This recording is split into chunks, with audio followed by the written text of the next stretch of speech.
Our next speaker is Lindsey Fielder-Cook. She has an extensive background in politics, conflict reconciliation, and the protection of refugees, and has worked in areas including Northern Ireland, former Yugoslavia, the West Bank, and Somalia.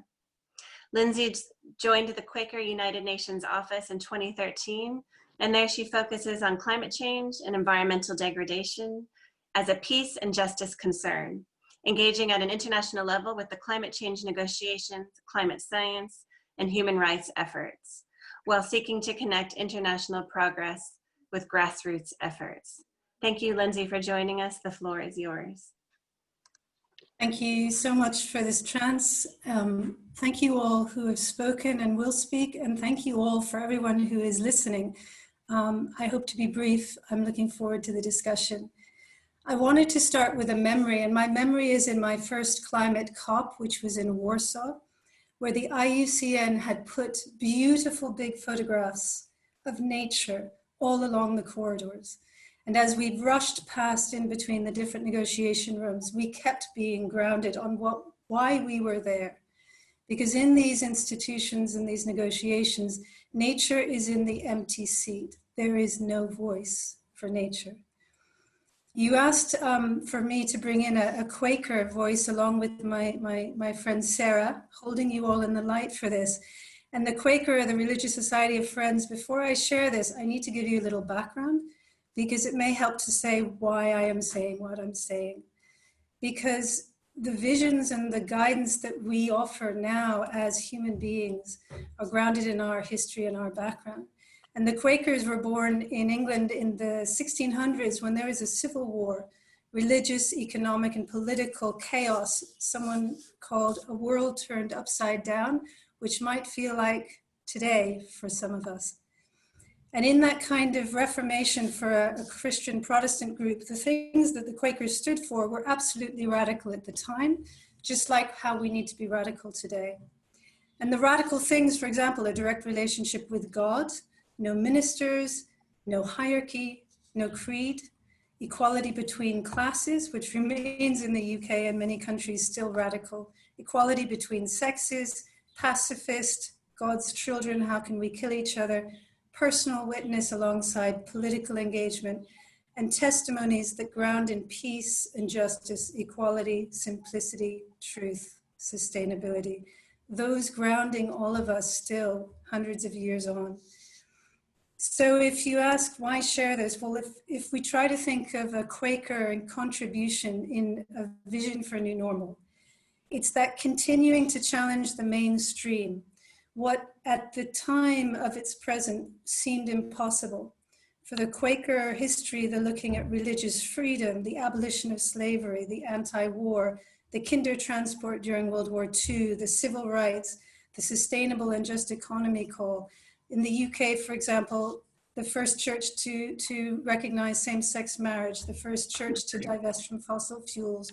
We're not very popular often in the moment, but often it's pushing those boundaries. And it's those words we use here today about ethics and values and morals. They are just words. So how do we make that in our living experience? And what are the boundaries that we as humanity need to press for that current vision, this new normal?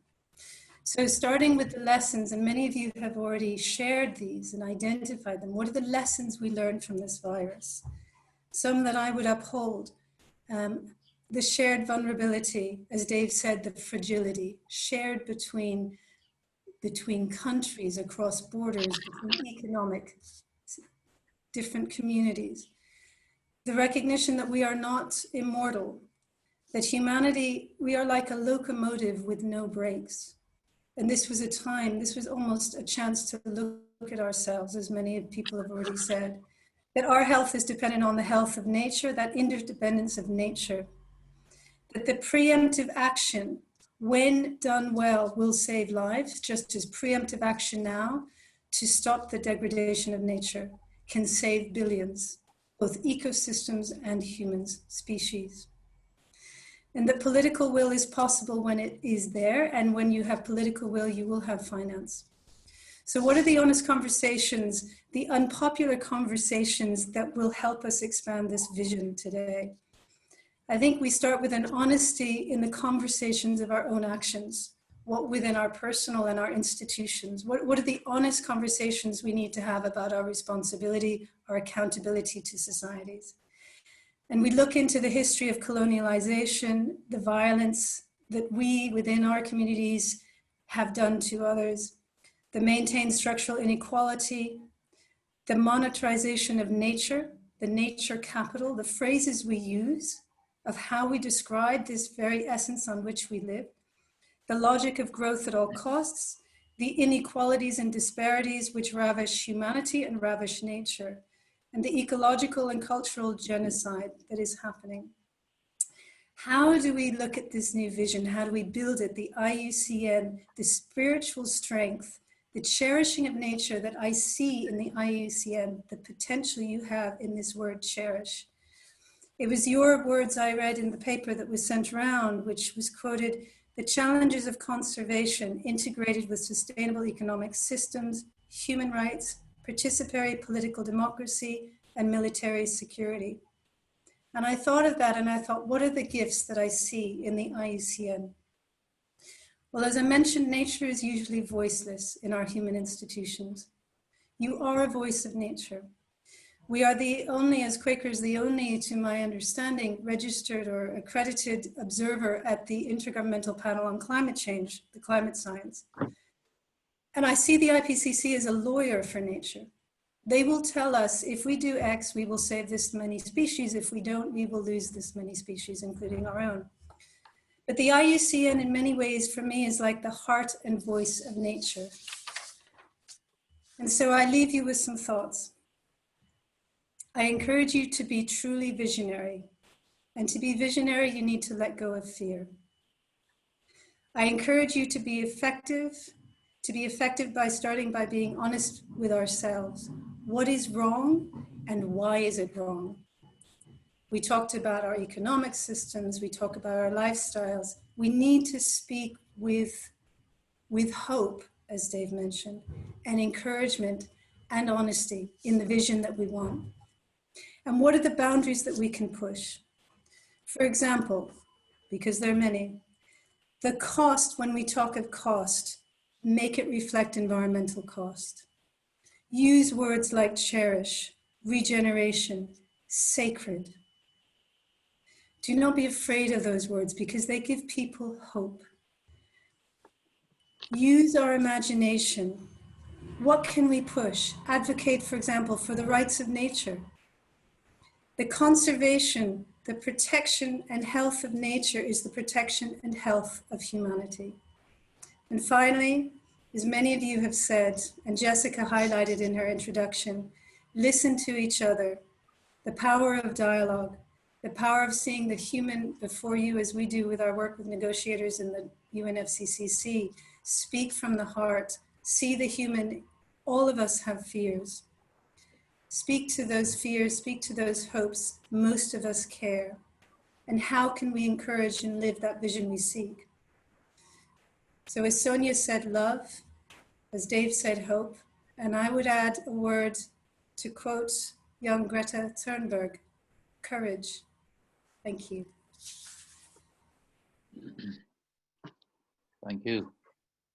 Mm-hmm. Thank you so much, Lindsey. I love the challenge, the really beautiful challenge that you've given all of us and all of our listeners, and I think so many more, to really dive into what's unpopular and to have those honest conversations and to think very deeply about what is no longer serving us in terms of our language and our decision-making processes. And I think, as we've said already a few times, and I'm sure we'll hear a bit more, I think that is what this COVID-19 lockdown has in many ways provided for all of us, is this sort of space to really think about what is no longer serving us and how do we move forward from here. But I really appreciate your honesty and that envisioning of courage that I think we all need some more of. Next we have Sara, Jolena, Sequoia, Wolcott, who is apparently joining us from somewhere where I think it's the middle of the night. Sara's the founding director of Sequoia Samanvaya, an eco-theology enterprise seeking to connect the disconnected. She is a minister, spiritual entrepreneur, a healer, speaker, artist, an advisor to faith leaders, high net worth families, and everyday cultural change makers. She has spoken and worked in 10 countries, including Kenya, England, India, and Indonesia, focusing on the intersection of sustainable development, value shift, climate change, and eco-spiritualities. Thank you for joining us, Sara. The floor is yours. Thank you. It is such a pleasure to be with all of you. So much of what has been shared resonates. I myself have been teaching around circular calendars and have also always had a deep love of the Sabbath and Jubilee as a deeply radical practice, and I'm very glad to hear of the exuberance around that right now. As Lindsey said, coming from the Quaker background, one of our original names was people who come with the seekers of truth, friends of the truth.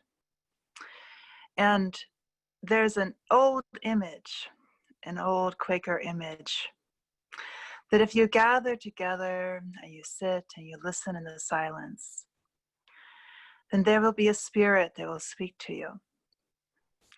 And that spirit, that light, it was often referred to as a seed or a light within all beings. That light will shine brightly upon you, and it will show you, and it will teach you what you have not seen. And at this time, I come with great gratitude to be amongst such esteemed colleagues, but I also come with a heavy heart, because I think that I am not the only one who has been to many gatherings of scientists and spiritual folks and religious leaders who are attempting to ask these questions and to find better solutions and shared understandings for sustainability. I myself have convened such panels and sat on such panels before. And what distresses me today is that for all of our wonderful conversations in the past 10, for some of you 20 and 30 years, a little virus went from a bat to a chicken to humans and spread around the world and has done more to disrupt the economic system than any of our conversations. And for all the challenges that has caused, it's kind of a relief in some ways that Mother Nature can still clearly put us in our place when we are not respecting some of her cycles. And I am sure that there are many such further challenges and cycles ahead. But in the midst of this, I find myself asking, what is the light not, where has the light now showing? What is the truth that has not yet been spoken? What have we not said to one another? Where have we been too nice and too polite? And where have we not been strong enough and courageous enough in the way that the light is guiding us?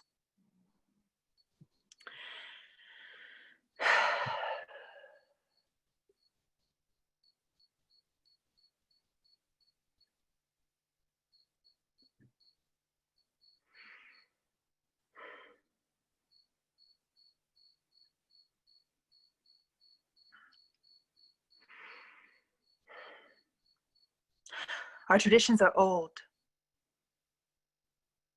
Those of us with spiritual and religious lineages, we come from very long, long lines.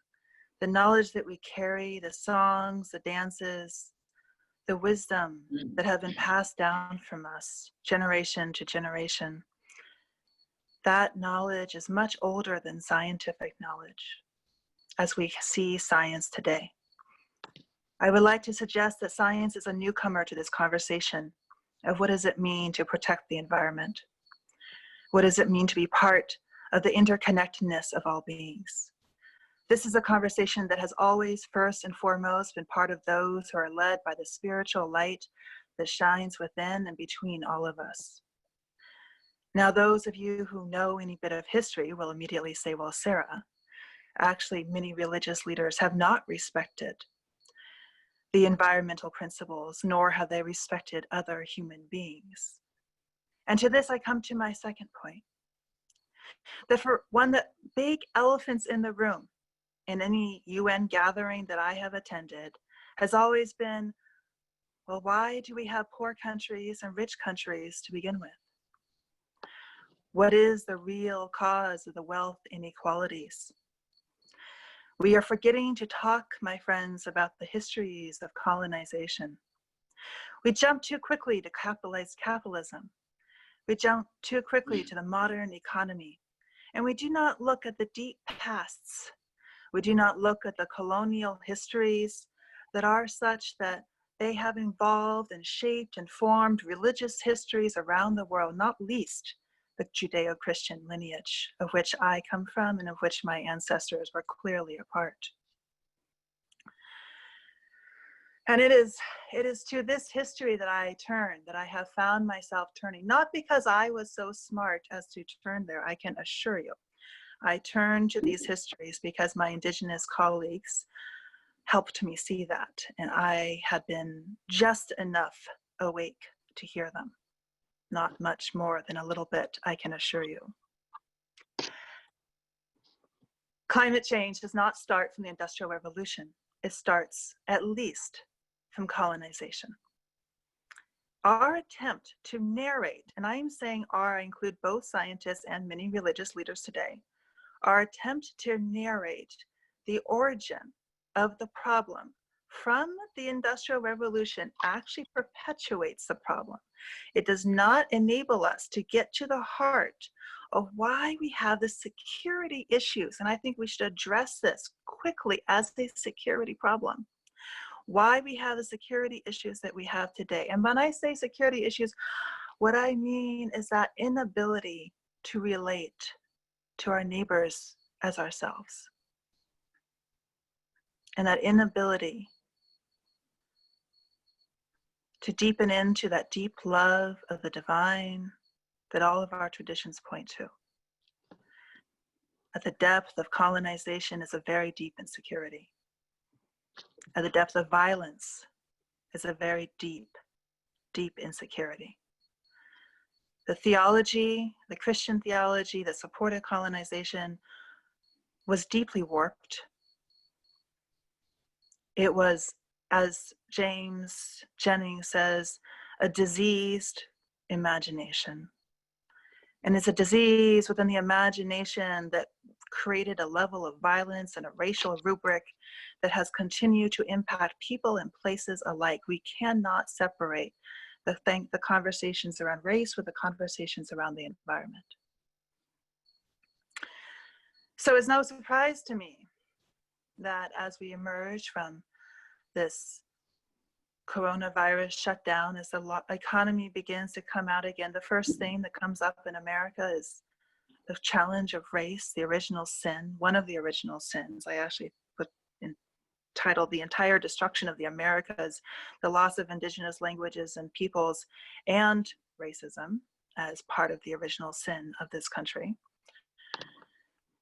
And it is these histories that we have been so reluctant to face. And yet, my friends, I would say that both scientists and religious leaders are called today to re-originate ourselves, to retell our past, to do our first acts over again, as James Baldwin would say, and to look into the possibility of truth and reconciliation processes the world over.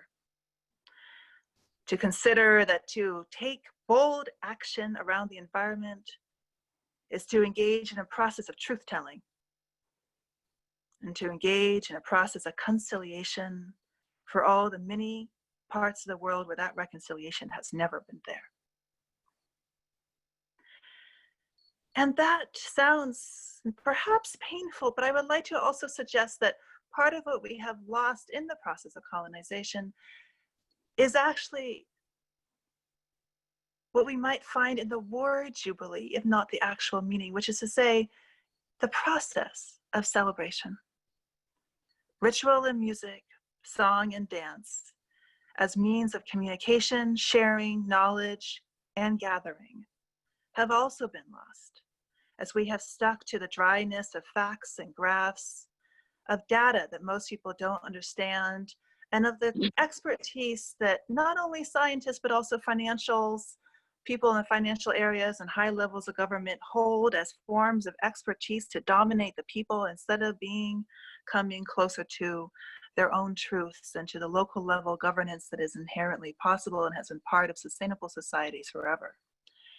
My experiences with some of the most and longest term sustainable societies and tribal communities in India has been that they are always celebrating the seasons in dances, songs, and rituals. And yet never have I seen a scientific report published that says that maybe song and dance and ritual actually have something to contribute to the conversation.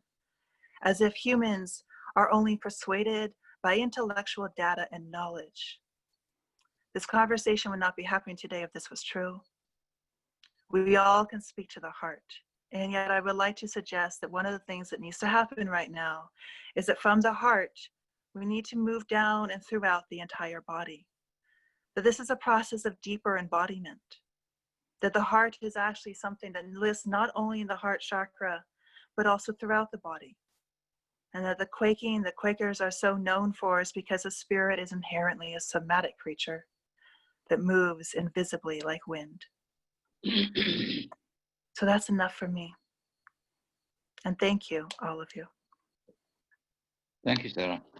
Thank you so much, Sara. I was just about to just ask you to wrap up, and you did magically, and you must have felt me. That was deeply moving, and I really appreciate your emotion that comes through, and also for not only following on from what Lindsey was talking about, but then also kind of really thinking about bringing science and this reconciliation between deep spiritual and ancient knowledge and reconciling it with science, and what does that mean, and maybe that will come out in the questions.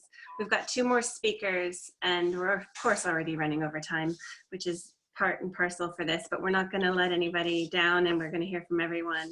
Our next speaker is, I believe, going to also share a PowerPoint with us, is Reverend James Sri Bhagwan, who is the General Secretary of the Pacific Conference of Churches, the peak ecumenical body in the Oceania region with 30 major churches and 9 national councils of churches across 19 Pacific islands and territories.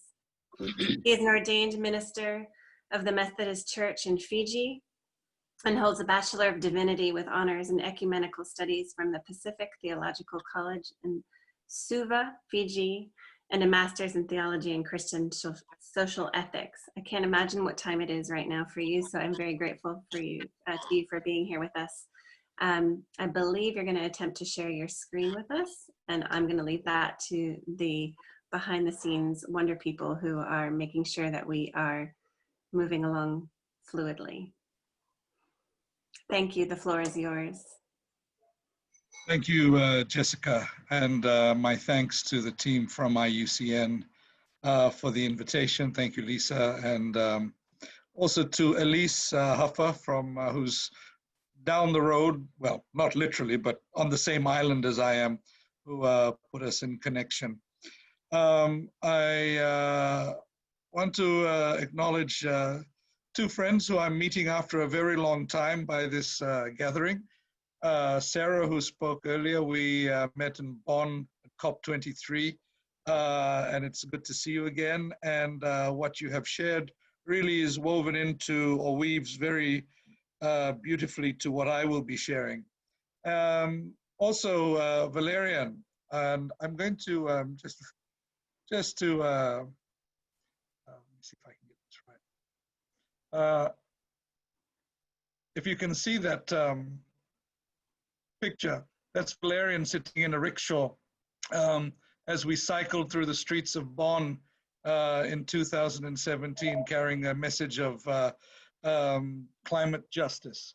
So yeah, it's good to see you again, Valériane. Usually when you have your meetings, it's very late at night. So yeah, I'm very, very grateful for this opportunity. And also not just to share, but to listen to the deep wisdom that we have in this gathering. I've been very empowered and heartened by the synergies that I'm receiving from these sharing today. I would like to perhaps begin by just acknowledging that I speak today as a servant of the Pacific Churches, of mothers and fathers of Christian communities, congregation members, who represent some 80% and almost 15 million people of the Pacific, and are custodians of the majority of the Pacific Ocean. A deep spirituality permeates the communities of the Pacific and is at the heart of Pacific people's relationship with each other and with the environment. Spirituality is integral to the way we interpret, understand, and interact with one another and with the natural world. And this spirituality is enhanced by the many faith traditions of the world which have grown roots in our diverse Pacific communities. These faith traditions are shared with 85% of those who call this planet home. The language of spirituality, expressed in metaphor, in image, in silence, in hymns of praise and dance and cries for justice, in reflection and meditation and ethical action, in confession and repentance, justice and compassion. That spirituality is not only experienced through faith communities, but also through indigenous culture, that deep sense of rootedness, not only to land, but to sea and sky, and rooted in respect and celebration of just relationships with all creation. Over the last 2 years, or last 2 decades rather, the Pacific Conference of Churches has contributed to sharing and discussing alternatives to what we have termed, or what we term as economic globalization and neocolonization, rethinking of development in the Pacific region through concepts of rethinking Oceania, the renewal of the household of God in the Pacific, our Pacific oikos, that is defined by ecumenical unity, witness, and solidarity, on justice and peace, and grounded in visions and values of God's kingdom. Many of us have been calling the effect of the lockdowns across the planet due to COVID-19 a new normal. We've seen a reprioritization of values, more family time, albeit enforced, a return to indigenous traditional practices of food security for those who have lost employment or income, the reintroduction of barter systems in some communities. In terms of spirituality, we see innovative ways of spiritual expression, of worship, which are strengthening family spirituality. New ways of working, connecting, and interacting are being used, as we are gathering tonight on Zoom. And we've begun to realize what we can do without, what is important to us. Individualism and materialism are waning as relationality and positive traditional values and spiritualities are increasing. I'd like to suggest that this is not a new normal, as has been suggested by many others in our conversation, our sharing today. It's a return to the original normal. The current normal that we have acquiesced to is a predatory system of economic extraction, which contradicts the purpose of God through bondage by the need to acquire things, through militarization and consumerism. And this extractive totalism is, which is part of the current normal, is contradictory to our Pacific spirituality and to our indigenous wisdom. And so I would like to share something that we in the Pacific are working on as our contribution to the new normal, as our contribution to the way forward. It's part of changing our story, and Sara touched on that beautifully when she talked about indigenous wisdom and knowledge, and also the challenge of changing the story or the impact of colonialism. And so for us in the Pacific, we call this reweaving the ecological map. So this is a quick PowerPoint to take us through this, this conversation. I hope you can see the PowerPoint. This work has been done through the Pacific Conference of Churches, the Pacific Theological College, and our Institute for Mission and Research, as well as the Oceania Center for Arts, Culture, and Pacific Studies of the University of the South Pacific. In 2014, 4 traditionally designed canoes sailed from Fiji, Samoa, from the Cook Islands, and from Aotearoa, New Zealand, to Sydney in the country that is now called Australia, as part of the World Parks Congress, as a demonstration of indigenous knowledge, wisdom, and science. Our strands, our story in the Pacific goes back 60,000 to 45,000 years ago. Around 1600 BC, we start to see communities moving in across our vast Pacific Ocean, settling in various islands. And this continued for thousands of years as we saw the ocean not as something that separates us, but as our home and what connects our islands. We traveled backwards and forwards, using the stars, using the wind, using the ocean to take us and transport our ideas, our cultures, our knowledge and wisdom, and to share in relationship. The current story that we see, the ecological crisis, the commodification of life, the destruction of our environment, unhealthy populations. At the core of this is a loss of vision, the core of the ecological crisis, a loss of vision and understanding of the delicate interdependence of life, interconnectedness that we've heard already today, that once guided and ensured the survival of our Pacific Island generations for centuries, and in fact, all over the world. At the dawn of the 21st century, Pacific churches with the World Council of Churches put forward a concept called the Island of Hope. Pacific churches responding to globalization resulted in envisioning an island of hope where life is significant, valued, and celebrated. And there is a celebration of life over material wealth. And this is not just human life, this is life for all creation. Spirituality, family life, traditional economy, cultural values, mutual care and respect are components of this concept of the Island of Hope, which prioritizes relationships, celebrates quality of life and values, human beings and creation over the production of things. The Island of Hope was an alternative to the project of economic globalization, which entails domination through an unjust economic system. What we are doing now is called reweaving the ecological mat. The mat is the space that we sit on. The mat is the sail that we use to travel. The mat is what we wrap and present our food in. It is who we are as Pacific Islanders. And so we use the concept of the mat to demonstrate our context, our worldview, and our situation. So in reweaving the ecological mat, 2 things need to happen. We need to unweave the toxic strands and find those strands that are wholesome and bring life and reweave.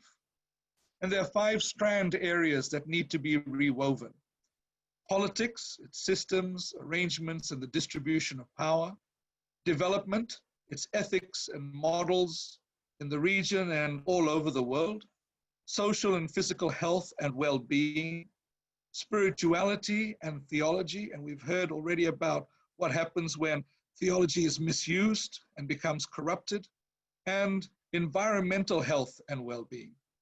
So the mat metaphor is a place for everyone, for all life to flourish.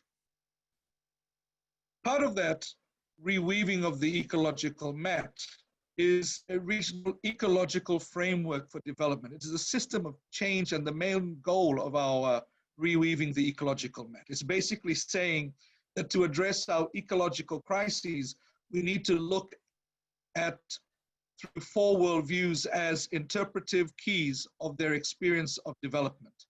And those 4 worldviews are indigenous knowledge, indigenous philosophy, spirituality, and art, biblical or scriptural and theological knowledge, local knowledge, and for us in the Pacific, Christian spirituality texts.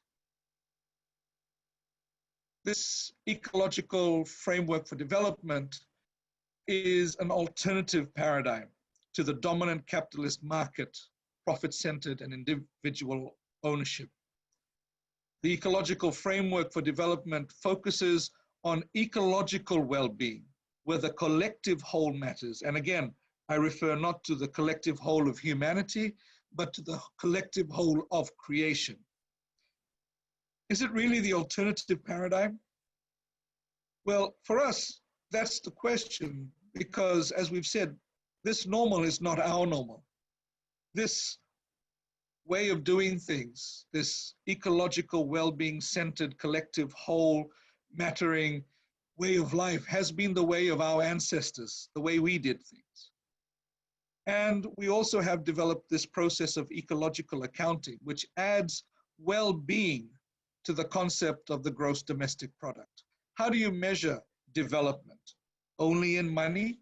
What about the well-being of the natural world, of the environment, of human beings, of all creation? So we in the Pacific region have recognized that we need to build our own house of development ideals and indicators, and that these may be different from what the Western world considers to be the ideals and indicators of development. But of course, in our sharing tonight, we've recognized that this is not different from the Western world. This is different from the current norm. And we all recognize that this is not the way that we should be doing things. The other strategies that we are engaging as a process of reweaving the ecological map in the Pacific, we're looking at research to produce a 3-volume anthology publication, and we're just finalizing a collection of visions of Pacific Islanders on what our Pacific visions are for the new normal. And these are people who are philosophers, theologians, young people, artists, spiritual people, people who share and maintain indigenous knowledge and wisdom. There are scientists, all sharing their vision from a Pacific perspective. We also look to produce ecological indicators and accounting training manuals, and developing a school of ecology on development with the Pacific Theological College. We're looking to see how we bring policy and community partnerships with national governments, regional bodies, and perhaps also international bodies. And this goes back to one of the questions that were sent through ahead of time. How do we take our visions and our conversation that we're having today and take that to that space where it can impact decisions that are being made at the global level? How do we bring in regional and international platforms for networking and influence? And this is the opportunity for us to share. So I'm very grateful for this, this opportunity to share with you. And I look forward to the opportunity to discuss more and listen to questions. Thank you very much. Thank you so much, Reverend. I absolutely resonate with this metaphor of reweaving the ecological mat. I think it's something that we can, all of us, think about and take forward in many ways. Indeed, as you say, it does kind of start to help us think about how we look at our individual roles, our societal roles, even the roles within the IUCN.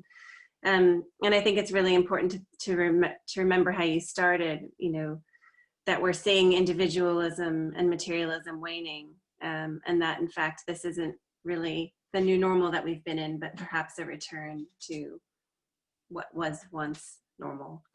So thank you for that. Our final speaker, and then I do hope we will have time for a few questions, and then we will be hearing from Gretel Aguilar, our Director General at the IUCN. But before that, our final speaker is Dr. Yad Abu Mogli, who's the Director of the United Nations Environment Program, Faith for Earth Initiative.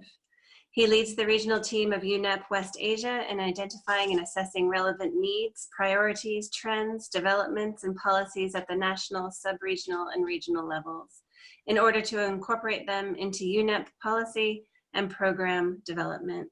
Thank you very much for joining us. The floor is yours.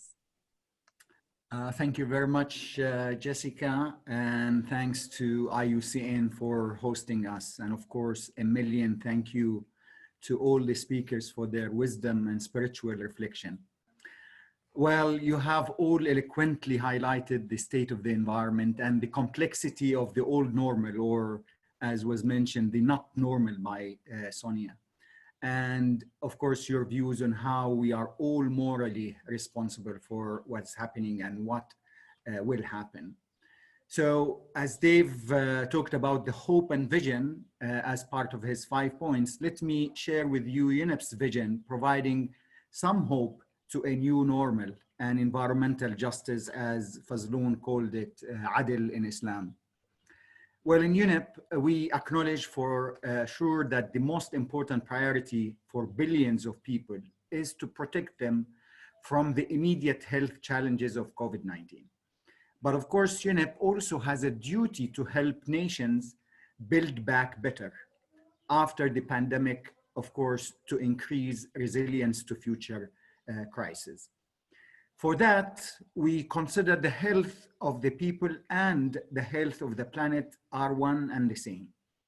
The human activity has altered virtually every corner on Earth, bringing humans into contact with new vectors. Probably some of you know that 75% of all emerging infectious diseases in humans cross from animals. The long-term threats of climate change and ecosystems and biodiversity loss also result from the destruction of nature. So therefore, UNEP's strategy has always been to provide more support to countries as they reduce the risks of future pandemics by restoring ecosystems, biodiversity, fighting climate change, and reducing pollution. As a science-based organization, we are committed to support nations and partners to deliver stronger science policies that back a healthier planet and a more green investments. We pursue a just transition to new economic models that protect the world's poor and vulnerable, and we know they are the ones who suffer the most from the pandemics and environmental degradation. The 2030 Agenda, the Sustainable Development Goals, and the Paris Agreement on climate change are still our best chance for a brighter future. Had we made faster progress on these processes, the world would have been better equipped to face COVID-19. Of course, with stronger health systems, fewer people living in poverty, less gender inequality, and healthier environment, and more resilient societies. To be able to do that, we have come up with 4 strategic response mechanisms. Let me share them with you. Response 1 is to deal with the medical waste. Of course, we see a spike in hazardous waste, such as personal protective equipment, electronics, pharmaceuticals, masses of wastewater, and massive use of detergents, infectants, and antimicrobial solutions. Therefore, it is very important to strengthen our knowledge, our information, and awareness by educating the frontline decision makers on how to deal with COVID-19 medical waste, with a strong focus on response efficiency and the circularity in the production system. We aim to assist in-country medical waste management capacity, helping policymakers to develop short-term strategies to make full use of existing capacity. We will therefore work to establish policy and legal frameworks for management of COVID-19 contaminated waste and promote environmentally sound waste management technologies and methods, of course, including the temporary solution of stockpiling waste and preventing open dumping and burning, which is happening unfortunately everywhere. And this can lead to further health issues. And of course, we will support nations to build new infrastructure for dealing with medical waste. Our response number 2, or strategy number 2, is to promote transformational change for nature and people. And here we need to improve the science and policy options to better understand and respond to zoonotic threats. As we know, the infection comes from animals. And of course, we need to design risk and response programs to improve countries' abilities to reduce zoonotic threats through approaches that take impacts on nature into consideration, which has so far been absent. Of course, this would include providing new science-based policy options, a new global mapping of risks from unregulated wildlife trade and habitat fragmentation and biodiversity loss and expanded demand or demand-driven responses for nations. It is important to note and to promote the investment in nature for improved human health and sustainable socioeconomic recovery. This will include supporting nations to deliver stronger commitments under the Paris Agreement and agree on the post-2020 Global Biodiversity Framework, and to adopt the post-2020 Chemicals and Waste Management Framework that is very much related in what we are facing today. This will require raising public awareness, of course, on environmental issues and health issues, linking and creating public support for green growth opportunities within the economic recovery that we are talking about, and advocating sustainable living and smart choices through communications and campaigns and educational platforms. Our response strategy number 3 focuses on investing to build back better. The greening the recovery efforts can increase resilience to future crises. So green fiscal stimulus packages and financing can include the centrality of green and decent jobs, investment in public wealth, and social and economic or ecological infrastructure. We will work with real economy actors, such as faith-based investment institutions. We need to scale up and accelerate sustainable consumption and production and create new green jobs. We will support better economic and development planning along with resource efficient, responsible, and inclusive value chains that was just mentioned. It is important that we link recovery efforts with the clean energy transition and nature-based solutions, of course, and the Paris Agreement. Promoting investment in climate-friendly and nature-based solutions or actions to stimulate economic regrowth, create employment opportunities, and increase resilience to recurrent zoonotic threat is of a paramount importance. And our response strategy number 4, we have to practice what we preach, and we have to work on modernizing environmental governance. And we have all been, for the past few months, engaging in virtual meetings and virtual webinars and discussions and so on. So why not to look at the global environmental governance? So UNEP is reviewing the implications of moving environmental governance and multilateralism towards being virtual, and thus lower environmental footprint meeting platforms. So we are evaluating the opportunities of intergovernmental bodies such as our UN Environment Assembly, the COP meetings, and so on, with regards to virtual meetings. And of course, as faith-based organizations, we have a role in all of this, recognizing that faith-based organizations are the 4th largest economic power on earth and are very important actors in sustainable development. So I do invite all of you to be partners in our journey. Thank you very much. Thank you so much. Yeah, I was just about to ask you about how UNEP was embracing faith visions, and then you wrapped up on that. So well done. I think all of you are able to read my mind a little bit. It's quite impressive. Yeah, it's of course the relationship between the health of the planet and human health is now more than ever become obvious as the inextricable link has revealed itself to us in ways that we hadn't quite expected, although maybe some have expected it. I think it's now time for a few questions. We've got about, oh goodness, we've got maybe 5 or 6 minutes for some questions, which is certainly not what we were anticipating. We've had quite a few come in of quite a varied range. We've had questions around overpopulation, but in my humble opinion, that one might take a whole nother webinar. We've had questions around the risk of the over-dependency of the internet, which again is possibly not one that we can get into right now.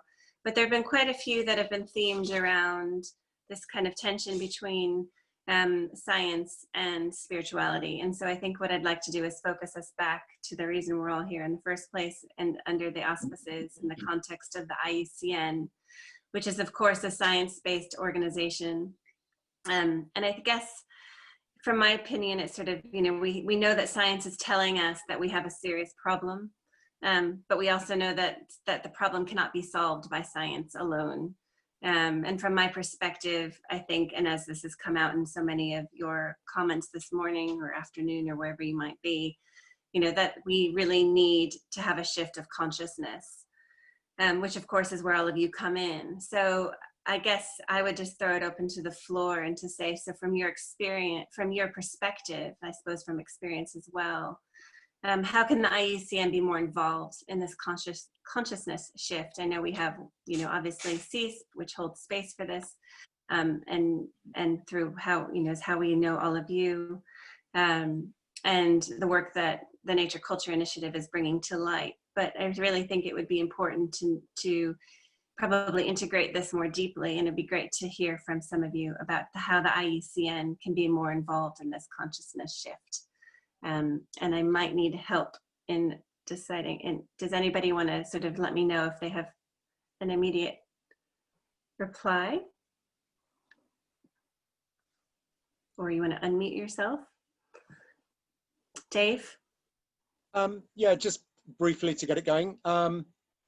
I do think this is important, and I think those of us in the faith communities who have experience of interfaith dialogue between very different traditions, very different worldviews, but seeking to listen to each other on common ground and to find shared values, I think to invite the science community, the academic science community, to see itself as one more seat at the table. Because I think there's often been a perception, and in our Rocha, we both have trained scientists, and we have people like me who, if you like, are trained theologians or faith specialists. And there's a perception that sometimes over the last maybe 50, 60 years, science has kind of looked down on people of faith as those who do stuff on the ground, those who we maybe need to get on our side in order to get our really good scientific objectives over. And so we want to try and corral and get their support, but it's all, slightly, we don't understand it. It's maybe a not very scientific worldview, and therefore we don't necessarily accept it. And I think we need to get beyond that and recognize that worldviews are worldviews. They're where people come from. That 85% of the world's population belong to one major faith tradition or another. And that we all need equal seats at the table where we share our worldviews and we share our insights. And we need the insights of good academic science, and we need the insights of indigenous and traditional wisdom, and we need the insights of major world faiths. And we all need to be around the table sharing those insights on an equal platform. So that's my offering. Fazlun, did I see your hand up? Yeah, thank you, Jessica. Well, I don't have a problem with science. I take the view that science tells us how the world works, and faith tells us how we live in the world, how we deal with the world. how we live in the world. I think the problem for me is economics. We talk a lot about connections and disconnections. It is true that, you know, this word has been mentioned many a time and quite frequently in this webinar. We are disconnected from the natural world. We don't have a sense of where we belong. But what we are connected to is the economics. This is why I have reduced it to that. And if we do not deal with that, we are not going to come up with the solutions that we desire in order to leave something behind for future generations. And what the problem is, and I agree with Sara Wolcott, it is not the Industrial Revolution, neither is it the Newtonian physics, or neither is it the Enlightenment. It is the monetary system that was created by the Bank of England in 1694, and people lashed upon the idea of creating money out of nothing. And this is what is propelling the whole earthly system. We are beholden to the banks and the financial systems. And I think Sara probably knows that when decolonization came about, and you know, I was born a colonial in Sri Lanka. I lived in the colonial system, and what actually happened was the decolonization process actually didn't happen, because when the imperial powers retreated, what they did was they made sure that all the decolonized countries were connected to the global financial system by creating a central bank in every single country they ruled. So the whole international system is based on banking and finance. If we do not deal with that and deal with the issues concerning growth, even sustainability will not survive. This is why I'm saying IUCN can give a lead in beginning a discussion about these fundamental issues that drives the present global system. And this is what I would ask IUCN to do, to get some economists, some theologians, maybe scientists and other informed people to look at this system and see how can we decouple from this financial system that is leading us over the precipice. You know, that's what I would ask IUCN to concentrate on. Thank you. Is there anyone else that would like to come on this? I'm getting a message saying we have to close. I'll just say very quickly that in a way science and spirituality got separated very long time ago, when in effect science, if you can't prove soul or God, it means that it doesn't exist. So all these things that we maybe work on vibrations, on inner well-being, on happiness, it can't be proven, or it hasn't been. So unless it can be proven, it doesn't exist. And I saw someone in the chat mentioned about quantum physics and proving vibrations and matter and everything. And I came across a very nice expression not long ago about artificial intelligence and ancestral intelligence. And it would be very nice if IUCN could maybe do some programs to bring science and spirituality together. And that would be a suggestion, artificial intelligence and ancestral intelligence. Thank you. That's lovely. Thank you. Lovely program. There have been so many more questions that it's so normal, right? They come in at the very end and they're all really, really great questions. So maybe what we can do is think about how we could put them to our panelists and come back with some sort of further answers, since our Q&A time has been very limited. But I think everyone will agree that it's been an incredibly interesting and insightful open dialogue with all of the different speakers. I think it's now time, though, for me to turn over to Gretel, our Acting Director General of the IUCN, for her closing remarks. Thank you so much, Gretel. Thank you. Thank you very much, Jessica. And many thanks to the IUCN Commission on Environmental, Economic and Social Policy for leading this event, and to all excellent and very inspiring speakers for sharing their wisdom. I have been hearing the questions and recommendations to IUCN, but before I comment on those, that I have my notes here for the very good comments and questions that the presenters made, and also the ones that came through the chat. Allow me to share with you that we have been working over the past years. Thank you in particular to the IUCN Commission, CEESP, and WCPA in building relationships with communities of faith and spirituality. And I want to reassure you that we are doing this because we treasure and want to strengthen a deeper relationship, the one we all share with the natural world. We in nature conservation know that we must focus on society's connections to nature. But maybe, as David just said when he was presenting, and I really like this concept of people within nature. And this is because, the relation, or we people as part of nature is fundamental. And it's fundamental to determine whether we can move to sustainability. Faith and spirituality provide anchors for this. And that is why I am here today as Acting Director General of IUCN, because I want to show you that IUCN is listening and value these perspectives. The terrible unfolding impacts of COVID-19 gives another reason why we must question our accepted normality, as many of you mentioned. I mean, it's not true that we were in a normality, and I deeply share that view. So this COVID is showing us that we need to change, and we need to tackle the intersecting crisis of health, poverty, extinction, and the climate. Faith and spirituality and the role of nature will be foundations for recovery. And let me just say, from a personal perspective, that I know this very well, because when I started my career many years ago now, I first worked with indigenous peoples. And I thought that I was gonna, that I was gonna help them. I'm from Central America. But turns out that they helped me to see, the world from a different perspective. One where humans are not superiors of other life forms.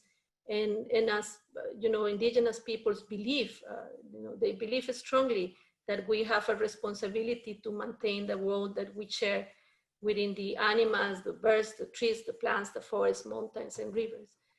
To them, Earth itself is a living being, and whose health is related to the well-being of everything else that is part of it. So all is sacred, from ourselves to the landscape, and nature is conserved when we keep all this healthy. Communities of faith and spirituality give deep foundations to these ethics and daily practical manifestations of our relation with nature. Listening, learning from, and working with you and the communities you represent is something that we are committed to. So let me just briefly, because I know that we're worried about time, just try to respond to some of the comments and questions.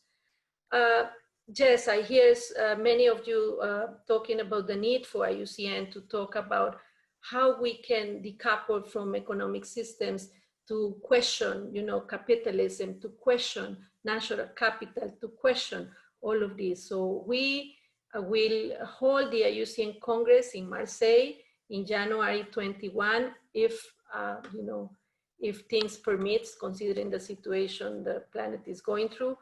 And faith and spirituality will be one of the high-level dialogues to take place at this big event. So I hope to see all of you there and to help IUCN to also learn, because we are in a learning path. I'm not here to say that we know everything about faith and spirituality. I humbly have to say that IUCN is also learning, but that we are open, our heart is open to learn and to do the right thing. Then just briefly, the relation between science and spirituality. IUCN is a science-based organization, but that doesn't mean at all that we don't take into consideration traditional knowledge. And that doesn't mean that faith and spirituality are not keen to our work. As many of you have said, you know, we must have a strong partnership with the faith and spirituality groups and have just one voice. One of you mentioned that IUCN is the voice of nature. We are the voice of nature. But while we are the voice of nature, we need to be one single voice with nature, but with the support of you, all of you, the ones who come from this wonderful work or spirituality and religion too. So I am not saying, and I want to be clear here, I'm not saying that because, you know, you have a big audience, and we all know this, that's why IUCN want to link with your work. What I'm saying is that we are just one world, that we only have, you know, one chance to do this right, and we all need to work together and respect each other. So IUCN is ready to do this. In 2019, we put together what we call the Nature-Culture Initiative, and we aim to promote dialogue and exchange views between the different beliefs and value systems regarding nature that people follow. And we also aim to make a community conservation action more effective and meaningful. Let me just say to finish that IUCN is the voice of nature, but we want also to be seen as the voice of hope, courage, principles of justice, equity, ethics, because those are essential to all of us. We therefore also look forward to continue from this dialogue to build partnerships and connections to mobilize the actions that we all need to move to a sustainable future for nature and for the present and future generations. Thank you very much, Jessica, and thank you to all of you. Thank you very much. I think, as they say in show business, that's a wrap. I very much appreciate all of you for the work that you do, for being here with us today, for your wonderful insights, for your deep questions. I think we all have much food for thought, and we'll go away either into the rest of our day or into our dreams and think about this a lot more. Thank you so much to everyone. And I'm looking, it sounds like we're having another conversation sometime pretty soon. So I look forward to it. Thank you. Thank you. Thank you, everybody. Thanks, everyone. Thank you, Jessica. You've been great. Thank you. You were great. Thank you. Thank you.